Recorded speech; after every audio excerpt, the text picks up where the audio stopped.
Want to hear 25 remote work experts share their amazing strategies and processes for building successful remote work companies and remote team? We've got speakers from leading companies like Thinkific, Evergreen Profits, Dynamite Circle, and Tribe Theory, and more. Register for your free ticket now at www.remotebusinesssummit.com. That's right, www.remotebusinesssummit.com. We'll see you there, November 18 to 22. Woohoo! Welcome to Founders Connect podcast. We help lifestyle entrepreneurs to grow their business online and create a happier marriage. Did you know that approximately 45% of marriages end up in divorce and 65% of all startups fail due to founder conflicts? Well, we're here to change that. Each week we bring you an inspiring guest and practical tips to help you with business, relationships, and sustainable living. Now let the fun begin!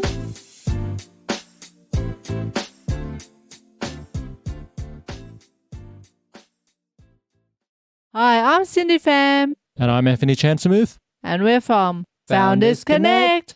I have with me Matt Barnett from Bonjoro, Chief Bear of Bonjoro. I really like that, Matt. But you're not wearing your bear onesie, so I'm a bit shocked because that's what I was expecting. Hey, look, it's summer, yeah? It was 30 degrees yesterday. Putting on that bear onesie is suffering. Fair enough. So just a bit of background about Matt. Originally a British industrial designer and artist. Matt's turned everything upside down to launch a tech company in Sydney, Australia. After a couple of false starts, Bonjoro was born from a sales hack for his first business, where Matt would send every new lead a personal video instead of a plain text email. Great strategy, by the way. And when customers started asking how they could do the same thing, Matt and his team decided to go all in on the idea. And 2 years later, Bonjoro has snowballed into a startup success story. All right. So welcome to the podcast, Matt. Great to be here, Am. Awesome. So now, are you actually in Sydney at the moment, or where are you calling from? We're in Sydney. We're just down at Town Hall. Town Hall, sweet. I should have, when I was down there, next time I'm down there, I'll come have a beer with you. So we are talking about the Remote Business Summit, and you're going to be one of the speakers talking about the pros and cons of building remote teams. Now, for context, tell us about your team. So we are 13 people. We're in 5 countries, which is kind of a little bit crazy, the size of the team. So kind of politics based generally here in Australia. Well, it's kind of headquartered from Australia, and then most of our marketing is around the world, and CS is around the world. Incredible. Well, let's talk about that story. How did you, when you decided to go all in on this, what was going through your mind? Like, what were you seeing? What were your customers telling you for your previous business? And you had used it as a lead generator for your own business. So, yeah, tell us about how this all came to be and then what was going on during that period. Yeah, so we ran tech solutions and kind of consultancy services that sold to agencies and large FMCG brands. And we're based here in Sydney. For our clients, be in Paris, New York, and London. That's kind of the epicenter flows. Not that we sad to that, but that's what happened. And those are obviously large sale processes. So, you're talking about a 6-month lead time. And you have to get in and you have to demo. You have to actually go and see the client. So very much relationship based. Fairly big kind of ticket sales. 20K is the average project. So obviously inquiries coming in, converting those leads, getting those to a demo to then go and take them to be a client is key to the success of that business. Being in a different country, it's very hard to kind of make a face-to-face impression. You can't really pick up the phone at midnight. So what we did instead is we built a hack whereby morning after we collected all new leads and I'd be sending them videos on a ferry going from Manly to Tuesday and Sunday. So we're sending out messages to Oliver we signed up from Leo Barnett. I'd say, hey Oliver, so we signed up, see the creative director. We already work with Budweiser and Huggies and a few of the other brands that he's worked on personally. We customize a message for him. I'll be going past the Opera House, so point it out. I don't even know if they could really understand me, but we kind of tripled that conversion rates overnight from those videos, and we would wrap them up and put them into an email. And most people got back, and it wasn't that I kind of sold them, it was the fact that I'd surprised them. And they also said, look, this is hilarious. Next time you're in London or New York, come and see us. And so it kind of made them laugh. And we went in, and obviously, aside from that, we did a pitch, we had a good product, good business, so then we'd sell more. And so that was the kind of so behind it. It was just a sales hack. We were looking to kind of convert more leads. nothing would have happened if one of those clients hadn't asked us if they could then use this tool, this video email tool. And we gave them it. And, again, we do build products, so we were able to put them on it so they could actually log in and use it. And then one of their clients who they sent it to then asked us if they could use it. And then another one asked us if they could use it. And so you see that happening. And then we thought, despite all, I guess, advice in the world, we decided to launch the second product. And we were a much smaller team then. I think we were like 4 people. We did it anyway. We launched it. And then it just started snowballing in the same way. And that company then, I think after maybe 16 months, I agree with the original company. And that's it. That's incredible. So I'm just trying to think back, when did that happen? Like what time frame? What year was that? 2017. 2017. Yeah, because that time, so like around the ecosystem, what was happening was Zoom was kind of taking over Skype.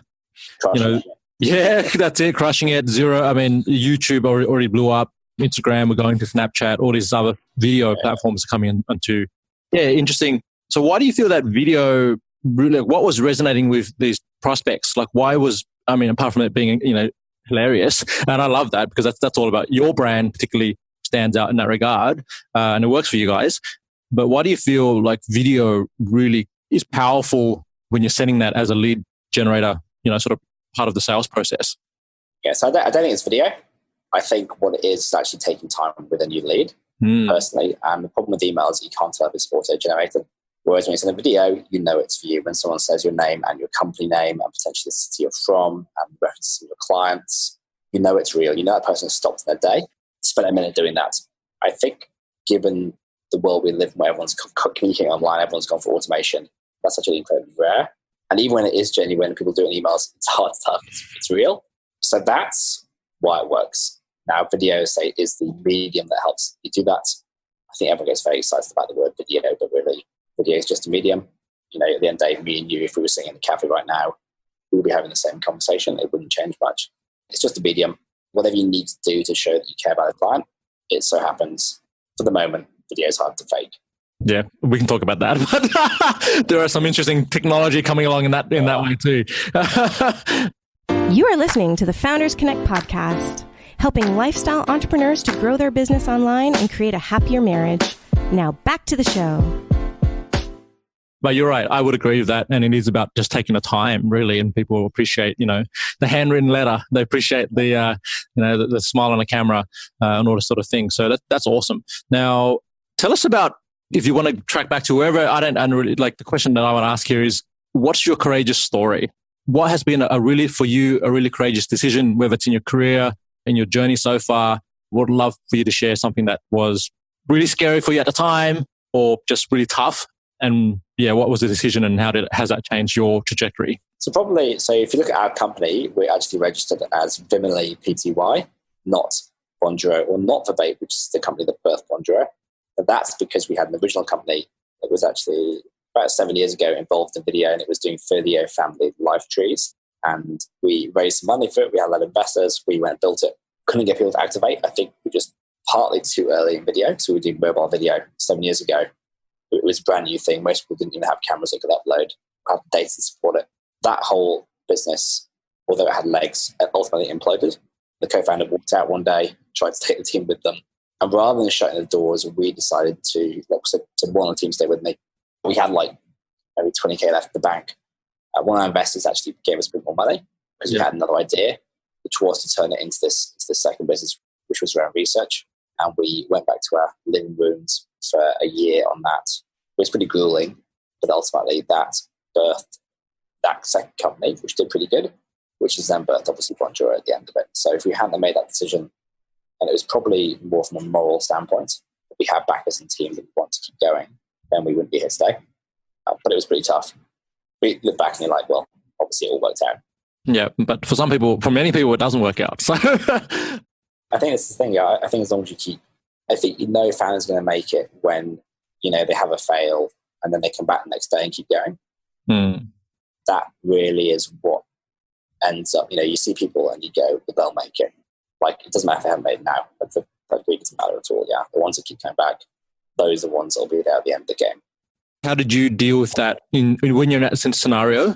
In hindsight, I mean, you can see, these are the things that really helped in that process. So if someone's listening to this and they're going, yep, struggling, didn't get the investment or just not getting that traction, what did you do, or who did you surround yourself with to actually be able to move through that and continue forward? Yeah, so I think mostly other founders. So I don't think you necessarily rely on your family or your close friends, because they're not probably in the world you're in. So we have a group here, a friend of mine who's surfing every morning at 6 a.m. together. We're both founders. And then a few other founders started joining us. And then we did a trip away, and we had kind of 10 of us who went, and we started talking about kind of things that evening.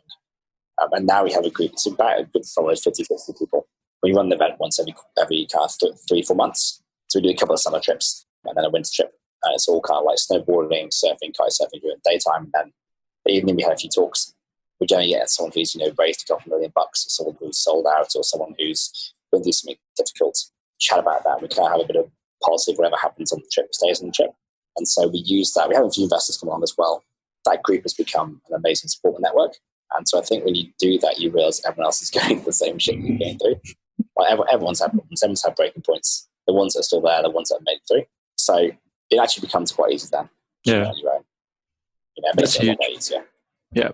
Is that group closed, or have you got that actually open to any founders to join and apply? It's called X-Tech Sydney. If you're interested, we have a couple of people who come from Melbourne even. Then it's on Facebook. You can request access there, and then maybe message me as well. Let me know what you're up to. It's generally second stage founders that we do. So a couple of people who kind of got through the gates. We have a few new founders come every time. Then we have a few old founders who come every time as well. So we have a bit of a spectrum. Right. Cool. Awesome.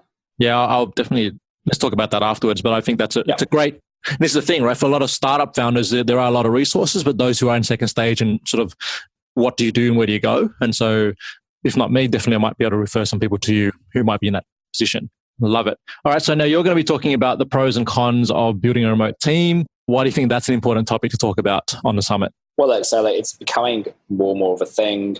It's been pioneered a lot more out in the States. I think in the States, a lot of remote teams are probably like states-based remote teams.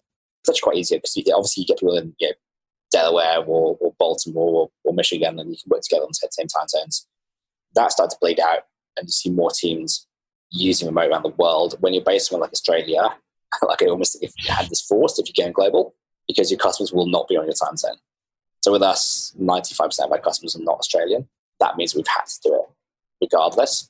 Some of your systems will have to be overseas. If you're states-based, again, learning how to work remote within the country. If you're in Europe, you're going to be, again, if you're global, same thing. It's becoming a lot easier. It's easy to do. A lot of people are kind of trained up to work remotely. If you can nail it, it's amazing. It's just really hard to do. So we will dive into that on the summit. Now, you're going to be giving away one prize for one lucky winner who comes and attends your particular talk. What's that prize going to be, Matt? So we'll give away a free account on Bonjoro. So completely free of use, and we'll train you up and let you know how to use it as well. Awesome. So if you want to generate more leads more effectively, then you definitely want to take a look at Bonjoro and how you can use that with the support of Matt's team. And so Matt, just to wrap this one up, can you finish this sentence? It's not about video. What's it really about? It's all about relationships. You've got it. Love it. Okay. So that's it, guys. If you want to check out Matt and his project and also some insights into the pros and the cons of building a remote team, then head over to www.remotebusinesssummit.com, register for your free ticket. We kick off November 18, and then Matt and 24 other experts will talk about different aspects of building a remote team, remote work, and what we're calling the future of work, which is actually happening now. So Matt, great to have you join us. And of course, if you want to check out Bonjoro, the application, the tool, just head over to bonjoro.com. And then these guys are also on Twitter at Bonjoro app, Instagram as well, and all the good things. So Matt, thanks for joining us on the podcast, and we'll see you on the summit. Thanks for tuning in. And remember to live passionately, purposefully, and confidently. Till next time, ciao.